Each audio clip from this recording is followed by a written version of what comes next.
भूख, गरीबी, जुल्मो सितम, तानाशाही अब हावी है।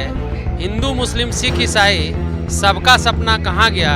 देखिए, प्रधानमंत्री ओबीसी कह रहे हैं, लेकिन ओबीसी के बारे में सोच कहाँ रहे हैं। ब्राह्मण जो है वो सारे का सारा माल पूरा अटक लेता। अभी 14 मेंबरशिप रखा है, उसमें एक भी ओबीसी SC ST का नहीं है। आरक्षण आपने छीन लिया था, आपको फिर सिर झुका करके देना पड़ा। हिंदू का मतलब ब्राह्मण टॉपर है, बाकी सिस्टम से नीचे सब लोग हैं। न हिंदू की जरूरत है, न मुसलमान की जरूरत है। हमारे देश में एक इंसान की जरूरत है। को हिंदू और मुसलमान नहीं बना करके आप इंसान का देश क्यों नहीं बनाना चाहते? आपने सब में धोखा दिया है। 24 में दोबारा मोदी जी नहीं आवेंगे।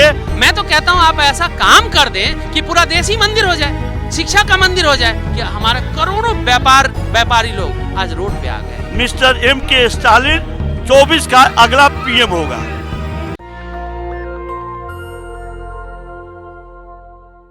इस वक्त हम लोग दिल्ली के अंबेडकर भवन पर हैं। दिल्ली के अंबेडकर भवन में एक बहुत बड़ा कार्यक्रम हो रहा है, बहुसंख्यक एकता पर राष्ट्रीय महाधिवेशन, यानी कि SC ST OBC और माइनॉरिटी को एकजुट करने के लिए प्रोग्राम किया जा रहा है। और देश के अलग अलग हिस्सों से यहाँ पर लोग आए हुए हैं। 2 दिवसीय कार्यक्रम है और मैं लेट हो गया हूँ, शाम का वक्त है, कार्यक्रम समाप्ति की ओर है, फिर भी लेकिन मैं आपको कुछ चीज़ें दिखाना चाहता हूँ। पहले आप देखिए कि ये मंच कितना बड़ा है और ये पूरा पंडाल कितना बड़ा है। इससे आप अंदाज़ा लगा सकते हैं कि यहाँ कितने लोग आए होंगे। अभी भी कुछ लोग यहाँ पर हैं, लेकिन ये कार्यक्रम सुबह से चल रहा है और लगातार चल रहा है। आप देख सकते हैं, इससे अंदाज़ा लगा सकते हैं कि कितना बड़ा रहा होगा ये मंच और कितनी बड़ी संख्या में यहाँ पर लोग आ रहे होंगे। और कल भी ये कार्यक्रम होगा। शाम का वक्त हो गया है, ज़्यादातर लोग अभी जा चुके हैं। और ये जो SC ST OBC और माइनॉरिटी को एक करने की मुहिम चल रही है, इसकी ज़रूरत क्यों पड़ गई और सामाजिक संगठन इतना ज़्यादा एक्टिव क्यों हैं, इसके बारे में भी पड़ताल करेंगे। साथ ही हम लोग ये भी जानने की कोशिश करेंगे कि ये पूरा मामला क्या है। ये देखिए, यहाँ पर किताबों के स्टॉल भी लगे हुए हैं, सुबह से लगे हुए हैं सब। अभी अंधेरा हो चला है और ये देखिए पूरा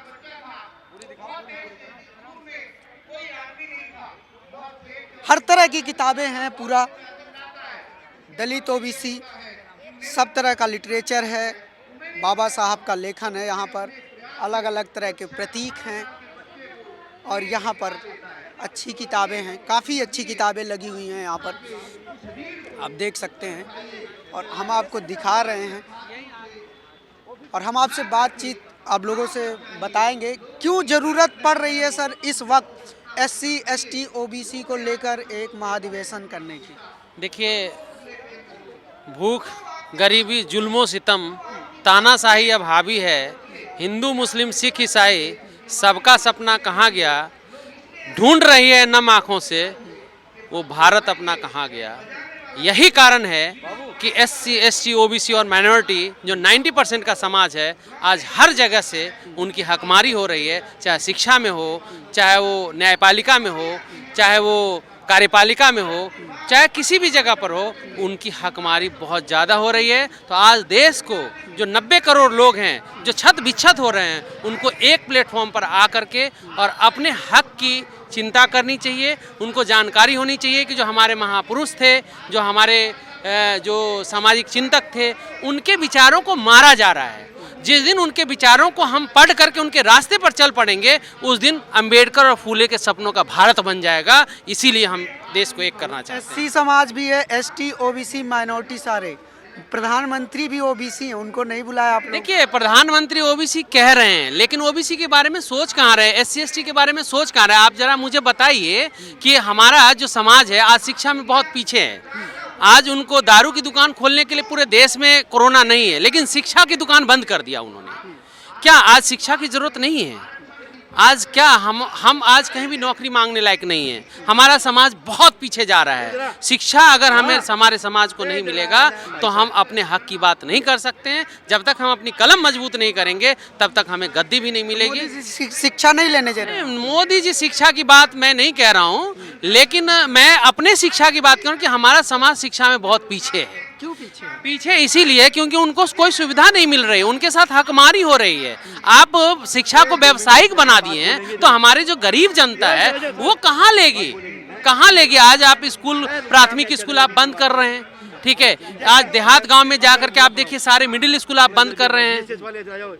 आज आप केवल धनाढ्य लोगों का आप स्कूल खोलने जा रहे हैं, तो हमारे जो गरीब लोग हैं वो कहाँ शिक्षा ले सकते हैं? मैं मेट्रो में आ रहा था, मैंने विज्ञापन देखा यूपी सरकार का कि यूपी के स्कूलों का कायाकल्प हो चुका है। अब गरीब बच्चे वहाँ पर कायाकल्प हो रहा है, उनके बच्चों का हो रहा है कायाकल्प, उनके बच्चों का हो रहा है, हमारे समाज के बच्चों का कहीं कोई कायाकल्प नहीं हो रहा है। अगर कोई एग्जाम्पल है तो मुझे दिखा दो, न्यायपालिका में कोई जज मुझे बता दो, कोई जस्टिस मुझे बता दो, ठीक है। कोई हमें प्रोफेसर में बता दो कि कोई ओबीसी का आपने प्रोफेसर परमानेंट किया हो, आपने बता दो कोई। आप ही से मैं क्वेश्चन पूछ रहा हूँ कि क्या हमारे 90% के समाज का जो लोग है उसको आप कहाँ कहाँ भूख से मार रहे हैं, कहाँ कहाँ बेरोजगारी से मार रहे हैं, कहाँ कहाँ उसके ऊपर अत्याचार कर रहे हैं? कैबिनेट में तो जगह दे रहे हैं, कैबिनेट में तो ये इलेक्शन आ रहा है ना, 27% का आरक्षण आपने छीन लिया था, आपको फिर सिर झुका करके देना पड़ा। आखिर आपने छीना क्यों जब देना पड़ा? तो 27 मंत्री बनाकर 27% आप आरक्षण छीन रहे हैं, क्यों? कारण क्या है? आपका ये वोट की नीति है जो यूपी से होकर के गुजरता है, इसीलिए आपने यूपी के ज्यादातर मंत्री 27% जो ओबीसी का है वो आपने मंत्री बनाया है। आरएसएस हिंदुओं को एक कर रहा है, आप लोग बहुसंख्यक योग कर रहे हैं आरएसएस के खिलाफ। ये क्या है? आरएसएस कहता है सारे हिंदू एक हो, आप कह रहे हैं SC ST OBC माइनॉरिटी एक हो। हमारे देश में न हिंदू की ज़रूरत है न मुसलमान की ज़रूरत है, हमारे देश में एक इंसान की ज़रूरत है। हमारे देश में ये जो पेड़ पे जो पक्षी रहते हैं वो भी परेशान हो जाए अगर देश हिंदू और मुसलमान हो जाए। अगर हमारा डाल हिंदू और मुसलमान हो जाए तो हमारा पक्षी भी परेशान हो जाता है। हम ये कहना चाह रहे हैं कि जो हमारा ये देश है इसको हिंदू और मुसलमान नहीं बना करके आप इंसान का देश क्यों नहीं बनाना चाहते? आज आप देखिए कि आज आपका क्या ये राजा का काम है कि आप किसी दलित के घर जाकर खाना खाएं, या राजा का ये काम है कि आप ऐसा काम करें कि दलित आपके जैसा खाना खाए? मेन तो ये चीज है कि दलित आपके जैसा खाना खाए। आप देखिए कितने लोग देश के हमारे जो लोग हैं 750 करोड़ लोग इस पूरे विश्व के अंदर हैं। हमारी जनसंख्या 140 करोड़ है, लेकिन हमारे देश की ये तरसदी है कि कम से कम 20 करोड़ लोग भूखे सोते हैं। क्या रोटी बेच नहीं रहे हैं आप? हमारे देश के बच्चे भूखे सो रहे हैं। आखिर इसके पीछे कारण क्या है? आप राजा अगर हैं तो आप सोचिए कि अगर एक कुत्ता भी अगर बीमार होता है तो आपको सोचना पड़ेगा। अगर आपके दरवाजे पर अगर कोई ऐसा आदमी जाता है जो बहुत ही, तो राजा को जरूरत ये होनी चाहिए कि उसको बुला करके पूछे कि आपकी जरूरत क्या है। बिल्कुल, इनकी बात में एक पॉइंट बड़ा दमदार था आपका कि राजा का दलित के यहाँ खाने से बढ़िया है कि राजा कुछ ऐसा करे कि दलित राजा जैसा खा सके। ये पॉइंट मैं कहना चाहता हूँ कि आप मंदिर कर रहे हैं पूरे देश में, आप केवल गली गली में मंदिर बना रहे हैं। मैं तो कहता हूँ आप ऐसा काम कर दें कि पूरा देश ही मंदिर हो जाए, शिक्षा का मंदिर हो जाए। आप उस मंदिर से ज़्यादा जरूरत है कि आप हुनर बना दें। आप हमारे समाज के जितने भी, मैं ही नहीं कहता हूँ कि 10% समाज में भी गरीब लोग हैं, लेकिन आज भी वो रोड पर सोते हैं, आज भी आपके विरोध में वो काम करते हैं। आप मंदिर से बढ़िया शिक्षा का मंदिर बना दें। जिस दिन आप शिक्षा का मंदिर बना देंगे उस दिन अमेरिका से भी हमारा भारत आगे चला जाएगा। हम ये चाहते हैं। मतलब मंदिर ना बने। हम कह रहे हैं मुझे पूजा पाठ से कोई एलर्जी नहीं है, लेकिन जिस तरह से आप गली गली मंदिर की चर्चा कर रहे हैं, आप गली गली शिक्षा की चर्चा करें तो अमेरिका से आगे आपका भारत चला जाएगा। ये आपको सोचने की जरूरत है। मतलब गलत कर रहे हैं प्रधानमंत्री। मैं गलत बात नहीं कर रहा, मैं निराशावादी नहीं हूँ, मैं आशावादी हूँ। बट मैं कहता हूँ कि मंदिर अगर आपको जरूरत है तो शिक्षा भी जरूरत है। मैं कहता हूँ कि पूरे देश को शिक्षा का मंदिर आप बना दीजिए। आप स्कूल बंद करने के बजाय आप स्कूल खोलें। आप जो ये जितने भी धनाढ्य लोग हैं जो आप शिक्षा का व्यवसायीकरण कर रहे हैं, ये नहीं होना चाहिए। मेरे कहने का मतलब हम गरीब बच्चे हैं, हमारे बच्चे गरीब हैं। आज हमारे बच्चों के स्कूल की फीस नहीं भरी जा रही। क्या आप सोच रहे हैं न्यूजीलैंड के अंदर सबसे छोटा देश है, उसके अंदर जितने भी लोन पे थे सभी को 1 साल तक वहाँ के प्रधानमंत्री ने चुकता किया है। अगर देश में वहाँ के पब्लिक बैठी है तो क्या हमें तो ब्याज देना पड़ा है? आपने क्या इसकी चिंता की है? लोगों का रोजगार चला गया। आज 4% हमारे देश में सरकारी नौकरी थी, लेकिन हमारे यहाँ सिर्फ 0.06% रह गया। आखिर क्यों? कारण क्या है? क्या आप उस चीज़ को सोच रहे हैं कि हमारा करोड़ों व्यापारी लोग आज रोड पे आ गए हैं? उसके और लोगों पीछे से क्या बातचीत कारण हो करते सकता है? हैं। बिल्कुल आप बिल्कुल और लोगों से बातचीत करते हैं और जानने की कोशिश करते हैं कि भाई आप लोग समाज को जातियों में क्यों बांट रहे हैं? SC ST OBC क्यों कहते हैं? RSS कह रहा है सारे हिंदू एक हैं, आप लोग कह रहे हैं नहीं एक नहीं है। हिंदू का मतलब क्या है? हिंदू का मतलब ब्राह्मण टॉपर है, बाकी सिस्टम से नीचे सब लोग हैं। तो ये ऊंच नीचे की व्यवस्था है, ब्राह्मण टॉपर है, कौन चाहेगा नीचा बनना? एक आदमी ऊंचा बना रहे तो इसका विरोध क्यों नहीं होना चाहिए? हिंदू का मतलब ब्राह्मण सब नीचे गुलाम, कुछ नहीं हिंदू का मतलब। और तो RSS जिस हिंदू की बात कर रहा है उसमें गुलामी है। आप नेशनल दर्शक शंभू जी के ना हैं, शंभू जी से यही कहिएगा कि आप कह रहे कि SC ST और OBC आज RSS की जो आप बात कर रहे हैं, कौन वो महानायक था जो बुद्ध के जो सिस्टम पर चलने वाले थे उनके गर्दन काटने के लिए इनाम रखा था? कौन शख्स लोग थे? आज RSS के रूप में आकर जितने भी कमजोर तबका, डिप्रेस क्लास और शोषित वर्ग के जो हिस्सेदारी थी उसको कानून में, सत्ता में आप आकर सबको हटाते जा रहे हैं, मिटाते जा रहे हैं। वो कल होकर 24 में आप टिकेंगे कि नहीं टिकेंगे, वो RSS वाले लोगों को सोचने के लिए हम लोग छोड़ रहे हैं कि 24 में सत्ता रहेगी कि कहाँ किस जगह पर चले जाएंगे। सत्ता नहीं रहेगी, नहीं रहेगी, 24 में नहीं रहेगी, मोदी जी नहीं आएंगे, नहीं आएंगे। हमारा स्टालिन आएगा। स्टालिन जो मंदिर के नजदीक शहनाई और ढोल बजाने वाला का वंशज M करुणानिधि के पुत्र मिस्टर MK स्टालिन 24 का अगला PM होगा। इसी तहत कि आज पूरे भारत में सोशल जस्टिस, सामाजिक न्याय के लिए CA नन्ना दुराई के आदर्शों पर चलने वाला मिस्टर स्टालिन को भारत के मुख्य प्रधानमंत्री के रूप में हम लोग देखना चाह आप रहे हैं। लोगों को तो मंदिर बनने से भी समस्या होगा, फिर तो राम मंदिर बनने से नहीं, मंदिर बनने से तो ब्राह्मणों का फायदा होता है। ब्राह्मण जो है वो सारे का सारा माल पूरा अटक लेता। अभी 14 मेंबरशिप रखा, उसमें एक भी OBC SC ST का नहीं है। उसके लिए तो आंदोलन भी हो चुका है, ये भी अच्छी तरह से जानते हैं आप ही ने स्टोरी की थी, शंभू जी ने ही स्टोरी की थी। तो मंदिर तो सिर्फ वो वहाँ से तो भिखारी पैदा होते हैं और वो तो बहुत बिहार है अच्छी तरह। मंदिर नहीं चाहिए आप लोगों को? नहीं चाहिए, कोई आवश्यकता नहीं है, कोई आवश्यकता नहीं, कोई जरूरत नहीं है, जरूरत ही नहीं ना। क्या चाहिए? हमारे लिए तो विकास चाहिए, शिक्षा चाहिए और सब लोगों को समानता का और समता का अधिकार चाहिए। हम सामाजिक न्याय आंदोलन का मैं प्रदेश कोऑर्डिनेटर कल्याण सिंह बोल रहा हूँ और आपका सम्मानित चैनल है, मैं बहुत देखता हूँ आपके चैनल को उत्तराखंड के अंदर। और मैं उत्तराखंड सामाजिक न्याय आंदोलन की हम महामुहिम चला रखी है, क्योंकि ये हमारे राष्ट्रीय कोऑर्डिनेटर हैं रामेश्वर प्रसाद ठाकुर, पटना हाई कोर्ट के एडवोकेट हैं हमारे सम्मानित। और हम इसी मुहिम का हिस्सा के लिए हम यहाँ पे आए हैं। हम कर्पूरी ठाकुर साहब के जो वंशज हैं, हम उन्होंने जो काम किया है, माननीय काशीराम जी के साथ में जो काम किया है। आ रहे हैं फिर से और ये कहा जा रहा है अगर योगी जी आ गए तो 24 में मोदी जी फिक्स हैं।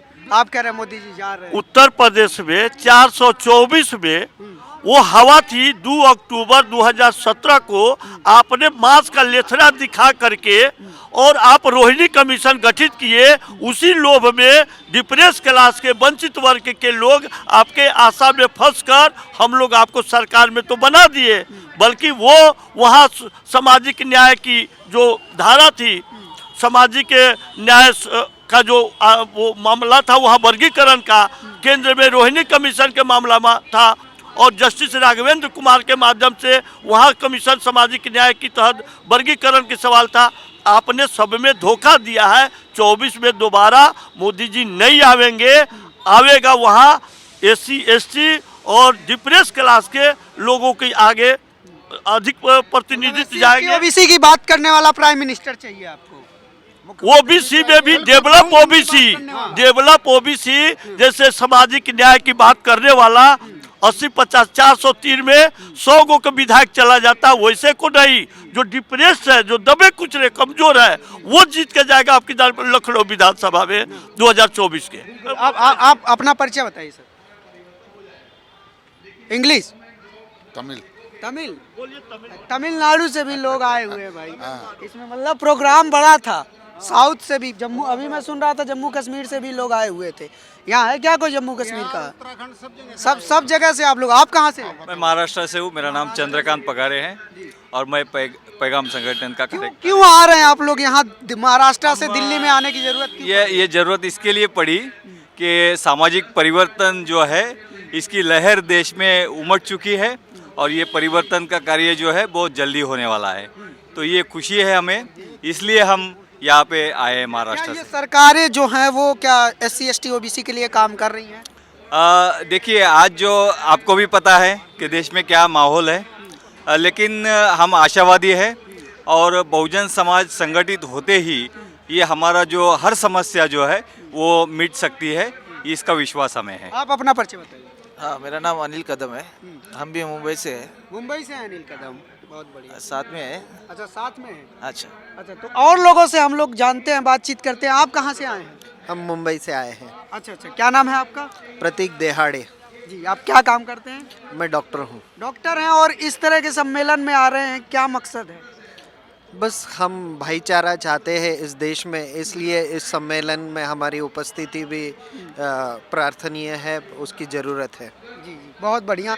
डॉक्टर, इंजीनियर, हर तरह के लोग आ रहे हैं और इस कार्यक्रम के जो मुख्य अतिथि थी वो भी जस्टिस हैं, चीफ जस्टिस रह चुके हैं इलाहाबाद हाई कोर्ट के, वो आए हुए हैं। तो ये एक तरह से पूरा प्रोग्राम किया जा रहा है और SC ST OBC समाज को जागरूक करने की कोशिश हो रही है।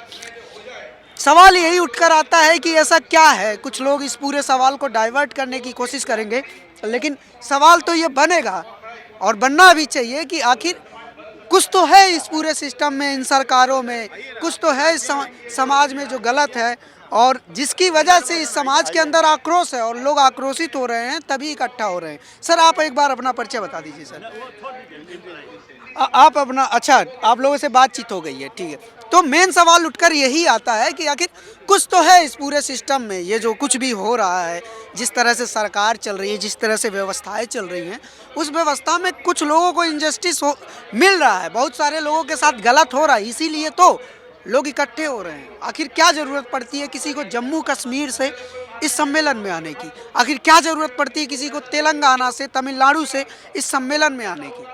SC ST OBC माइनॉरिटी, ये जो लोग हैं, इनके साथ इस सरकार में लगातार दमन और शोषण हो रहा है, ऐसा दावा है। और अगर ये समाज ऐसा महसूस कर रहा है तो उसके आक्रोश को संभालना सरकार के लिए बहुत ही मुश्किल होगा। आक्रोश लगातार बढ़ रहा है।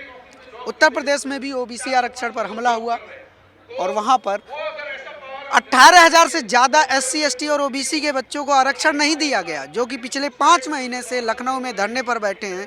सरकार उन पर लगातार लाठियां बरसवा रही है। इसी तरह के बहुत सारे मामले हैं। अभी मध्य प्रदेश में भी OBC आरक्षण जितना मिलना चाहिए उतना नहीं मिल रहा है। महाराष्ट्र के पंचायत चुनाव में OBC आरक्षण नहीं मिल रहा है। तो लगातार हमले जारी हैं। संवैधानिक प्रक्रियाओं में लगातार कुछ ना कुछ तामझाम लगा के, कभी कोर्ट के जरिए, कभी पॉलिटिकल तरीक़ों से उसको लगातार अड़ंगा डाला जा रहा है और SC ST OBC के अधिकारों को लगातार संकुचित किया जा रहा है, छीना जा रहा है। आप इन सारी बातों पर, इन सारी खबरों पर क्या सोचते हैं, क्या समझते हैं, कमेंट में ज़रूर बताइए। कैमरा पर्सन आशीष के साथ मैं अनमोल प्रीतम, अंबेडकर भवन। लेकिन एक बात और, ये कार्यक्रम कल भी चलने वाला है। कल की हम लाइव अपडेट आपको दिखाएंगे। आप इसी तरह हमारे साथ बने रहिए और देखते रहिए नेशनल दस्तक। शुक्रिया। नेशनल दस्तक की आपसे गुजारिश है कि अगर इसको बचाना चाहते हैं तो नेशनल दस्तक को सब्सक्राइब करने के लिए रेड कलर के सब्सक्राइब बटन को दबाएं, फिर बेल आइकन की घंटी दबाएं। नेशनल दस्तक को बचाने के लिए बहुत ज़रूरी है कि हर खबर को शेयर करें, लाइक करें, कमेंट जरूर करें।